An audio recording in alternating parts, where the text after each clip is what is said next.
নেক আমল। আল্লাহ নবী বলেন, খবর আমাদের প্রতিদিন 5 বার করে ডাকে, কিন্তু আমাদের এই কথা শোনার কান আমাদের নাই। আমরা চেষ্টাও করি না। আমরা আসতে যাইতে বসতে ঘুমাতে প্রতিটা মুহূর্তে কবর কিন্তু আমাদেরকে ডাক দেয়।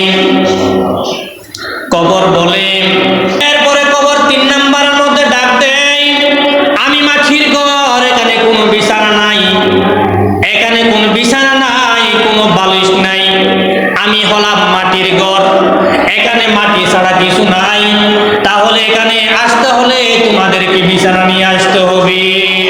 এখন তো আমরা এই শীতের সময় একটু আরাম না হলে ঘুমাতে পারি না।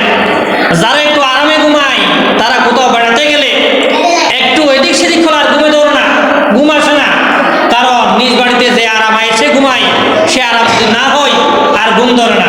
কিন্তু খবর এমন একটা জগৎ, সবার জন্য একই রকম। আপনি যত আরামে ঘুমান না কেন দুনিয়ায়, কিন্তু খবর আপনার জন্য একই রকম।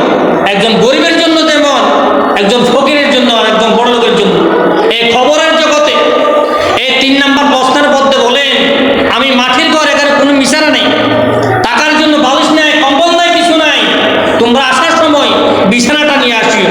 বিছানাটা হচ্ছে নেক আমল।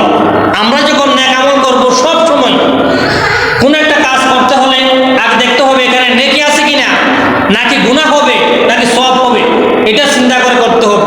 এই জন্য খবর এই 3য় নাম্বার ডাকের মধ্যে বলেন, আমি মাটির ঘর, এখানে কোনো বিছানা নাই, যদি নেক আমল যদি নিয়ে আসতে না পারো, যে হায়াতটা পেয়েছো, নেক আমল নিয়ে আসতে না পারলে